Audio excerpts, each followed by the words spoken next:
क्योंकि उन्हें अपनी कमजोरी का एहसास होता है। उन्हें अपने आप पे गर्व नहीं होता, इसीलिए वो दूसरों का मजाक नहीं झेल पाते। लेकिन जो स्ट्रॉन्ग होते हैं उनके लिए छोटी सी आवाज का कोई मतलब नहीं होता। वो किस तरह से अपने आप को बदल सकते हैं ये सोचना ही बेकार है। जैंगी ने अपनी आंखें धीरे से बंद की और उसके अंदर एक पूरा खौफनाक इरादा था। ये छोटे से इंसेक्ट्स, मजा आता है उन्हें एक एक करके थोड़ा नीचे ढकेलने में। फिर वो धीरे से मुस्कुराते हुए बोला, एक्सक्यूज मी, और बाकी सबसे बोला, चलो चलते हैं। उसके बाद जैंगी ने पीछे मुड़ के नहीं देखा और दूरी पर लोकेटेड अपार्टमेंट की तरफ चलने लगा। पहले जिया होंगलियान, चेन जुगान और बाकी लोग जैंगी से उम्मीद कर रहे थे कि वो कुछ एक्शन लेगा, पर अजीब बात ये थी कि जैंगी ने उनके तानों का कोई रिस्पॉन्स नहीं दिया, बस चुपचाप चला गया। उन लोगों को समझ नहीं आया कैसे जैंगी अपने ऊपर इतना बेइज्जती बर्दाश्त कर सकता था। क्या वो डरपोक और असमर्थ था या फिर बस ज्यादा टॉलरेंट था। सिर्फ Liang Yu, uncle Yu, Fatty Shu और दूसरे लोग जैंगी के साथ हंसते हुए चलते गए। उन्हें काफी समझ आता था जैंगी का स्टाइल। वो समझते थे कि कुछ शब्दों से उसे गुस्सा नहीं किया जा सकता। जैंगी की टीम के सब लोग चलते गए और शिंग टियान भी उनका पीछा करते हुए जल्दी से गया। पूरे दौरान जैंगी ने उनसे कोई बात नहीं की। जैंगी के लिए अगर लोग मरना चाहते थे और टी सिटी के लोगों से लड़ना चाहते थे तो उसने उसमें कुछ नहीं किया। जिया होंगलियान और चेन जुगान के लोगों को अंदर से कुछ समझ आ गया था। उन्होंने टी सिटी के म्यूटेंट्स को गुस्से भरी नजरों से देखा और फिर चुपके से वहां से चले गए। सुजान मिंग ने गुस्सा होते हुए जमीन पर ठोका, डरपोक, ये सब क्या बकवास है। दूसरी तरफ गोंगी, आइस बटरफ्लाई ऑर्गेनाइजेशन के लीडर, मुस्कुराते हुए बोला, उनके लीडर को देखो कितना वीक लगता है। ऐसे लोग लीडर कैसे बन सकते हैं। लीडर को डिग्निटी और कैपेबिलिटी होनी चाहिए। अगर अपनी टेरिटरी और अपने लोगों को प्रोटेक्ट नहीं कर सकते तो कौन तुम्हें फॉलो करेगा। गोंगी डी के नजरिए में जैंगी का बिहेवियर डरपोक का ही एक उदाहरण था। इस वक्त चेन लियांग यू, जो कि थर्ड फोर्स के लीडर थे, उनकी आंखों में एक चालाक सी चमक थी और वो मुस्कुराते हुए बोले, क्या ये वही चीज नहीं है जो हम चाहते थे। सुजान मिंग, गोंगी डी और चेंग लियांग यू, उन्होंने एक दूसरे को देखा और सबके चेहरे पर एक शैतानी मुस्कान आ गई। अब उन्हें ये पूरी तरह से समझ आ गया था कि हेवनली सी सिटी किस सिचुएशन में है।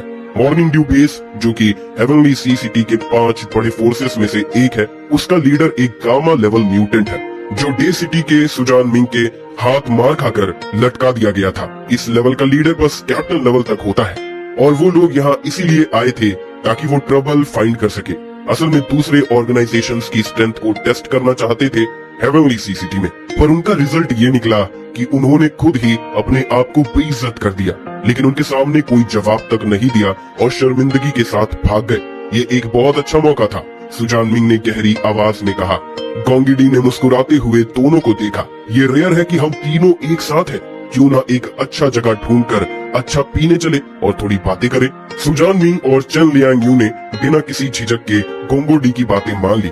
सभी को एक दूसरे का दिमाग समझ आ गया था। अब हेवनली सी सिटी के आसपास के एरियाज में कई मेजर फोर्सेस हैं जो वॉन्डरर्स को लिन हाई सिटी में पकड़ रहे हैं।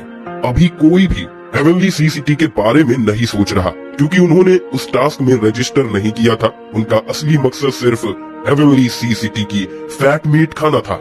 जू जंग की जो राइचियस बातें कर रहा था कि इंटरनली फाइट नहीं करना, लेकिन जैसे ही वो हेवनली सी सिटी का टेरिटरी ले लेंगे तो उसके बाद कई तरीके हैं अपने एक्शंस को जस्टिफाई करने के लिए, जैसे कि ब्रदर सिटीज को पब्लिक सिक्योरिटी मेंटेन करने में मदद करना या फिर गरीब और कमजोर एरियाज को टारगेटेड सपोर्ट देना। जब एक बार टेरिटरी ले लिया तो रिवर्स आउट डोमेन को कुछ कहने का हक नहीं रहेगा। जैंगी पहले ही चल दिया था और अपार्टमेंट की तरफ जा रहा था। उसका प्लान था कि बाली चेंकिंग से मिलना है और टैंग शेंगटोंग की अपॉइंटमेंट के लिए जाना है और फिर से हेवनली सी सिटी वापस जाना है। अगर कुछ नहीं था करने को तो जैंगी को ये बिल्कुल समझ आ गया था कि डे सिटी के म्यूटेंट्स के अंदर क्या विचार चल रहे हैं। उन्होंने सोचा कि हेवनली सी सिटी के फोर्सेस कमजोर हैं और उन्हें मारा जा सकता है, इसीलिए उन्होंने एक्शन लेने का सोचा है।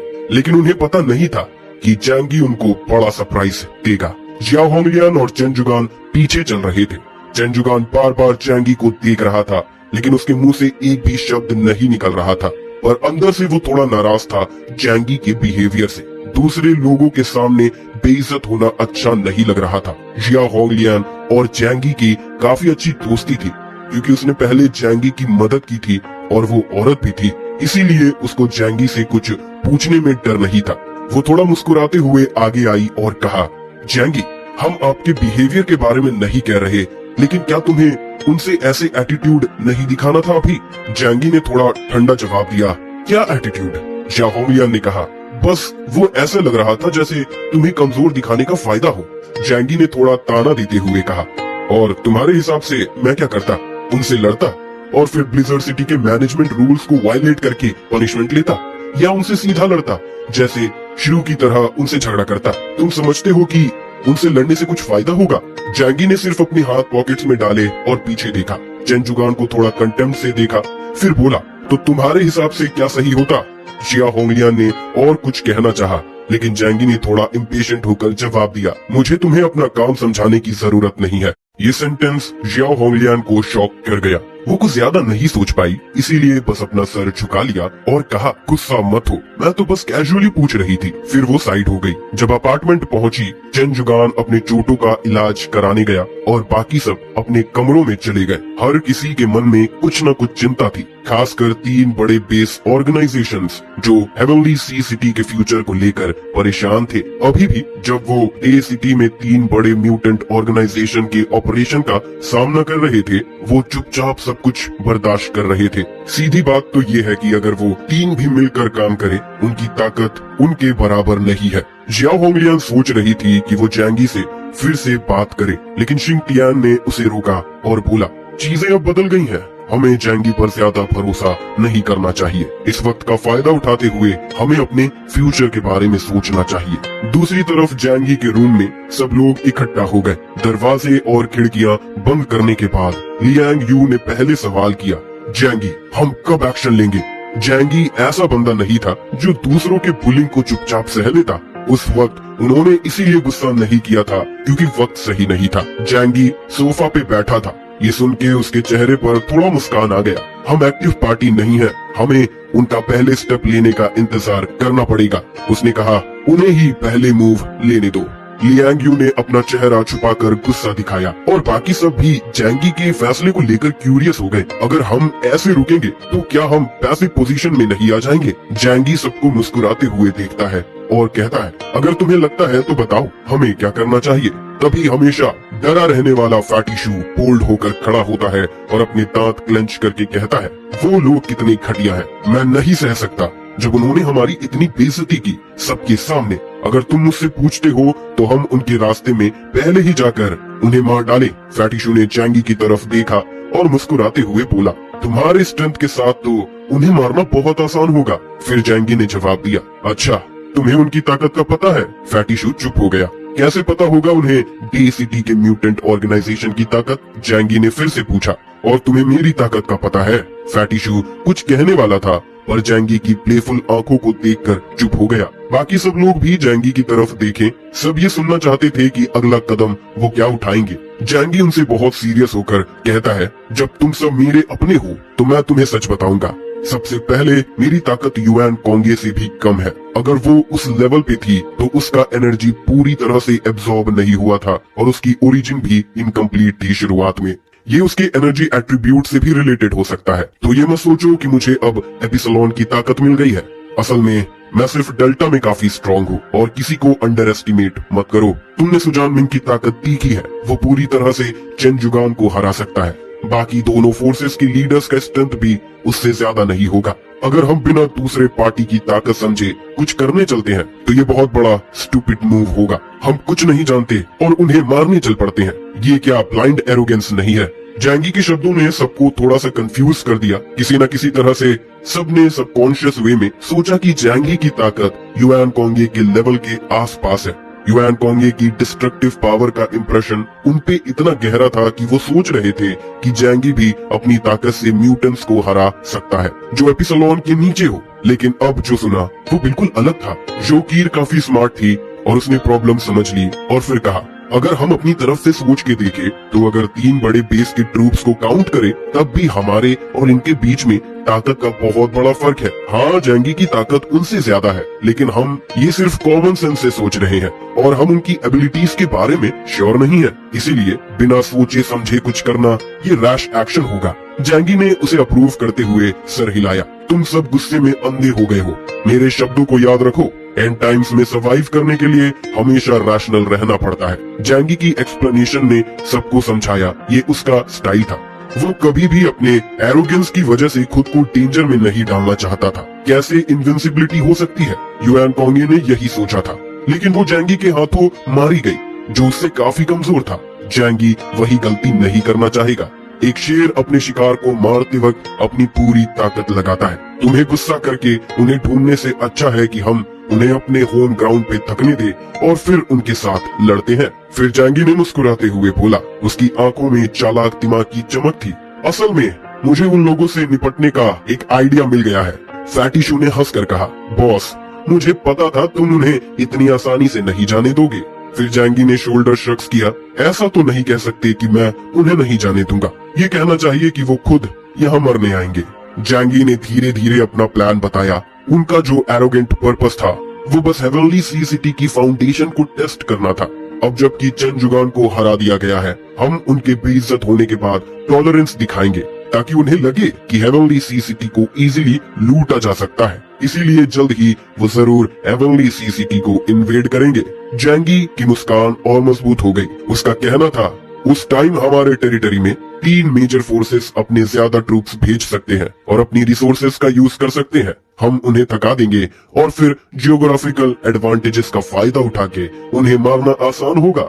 जब जैंगी ने ये सब बताया, रूम में सब लोग हैरान हो गए और कहने लगे, बहुत अच्छा, तुम्हारा प्लान सबसे बेस्ट है। मैं अभी थोड़ी देर पहले गुस्सा हो गया था और सोच रहा था उनसे सीधा लड़ने की, अपने घर के कोर्ट में फाइट करना, ट्रैप सेट करना और उनका इंतजार करना ताकि हमारी जीत के चांसेस ज्यादा हो और लॉसेस कम हो। सब लोग जैंगी की सोच की तारीफ कर रहे थे, खास करके उसकी शांति को।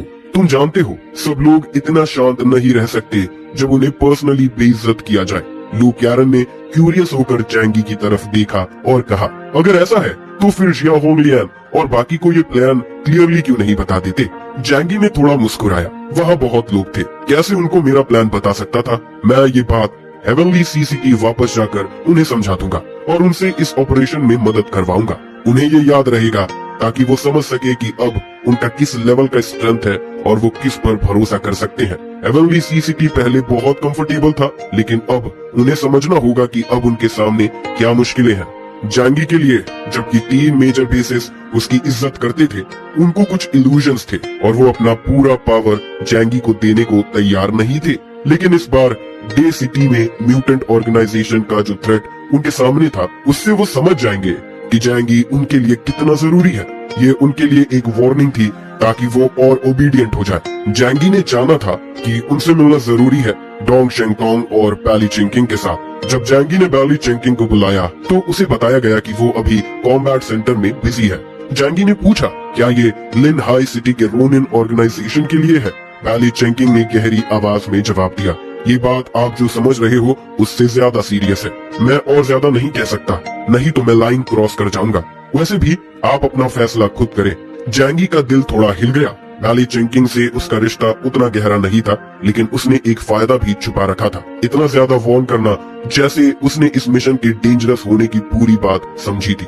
जैंगी ने समझ लिया और अपने आइडिया को दोबारा कंफर्म किया। जैंगी ने डिसाइड किया कि वो उन्हें मिशन पे भेजे, यानी पहले उन्हें वैनगार्ड बनाकर दुश्मन की ताकत और कमजोरी का पता करना और फिर ब्लिज़र्ड सिटी की इलाइट ट्रूप्स भेजना। ये अप्रोच गलत नहीं थी और बैटलफील्ड पे सोल्जर्स को अपने तरफ खींचने के कई तरीके होते हैं, लेकिन जैंगी जू जंग के अंडर सोल्जर नहीं था, इसीलिए वो अपनी जान को रिस्क पे नहीं डाल सकता था। शुक्रिया, मैं समझ गया, जैंगी ने कहा। जैंगी ने फोन बंद किया और सोचा कि अभी इस मामले को देखना चाहिए और अभी के लिए कोई एक्शन नहीं लेना चाहिए। अगर ब्लिज़र्ड सिटी के टॉप लीडर्स ने उसे कुछ करने को कहा तो उन्हें अभी काफी इंटेलिजेंस और वॉर प्रिपेयर्डनेस रिसोर्सेज प्रोवाइड करनी होगी।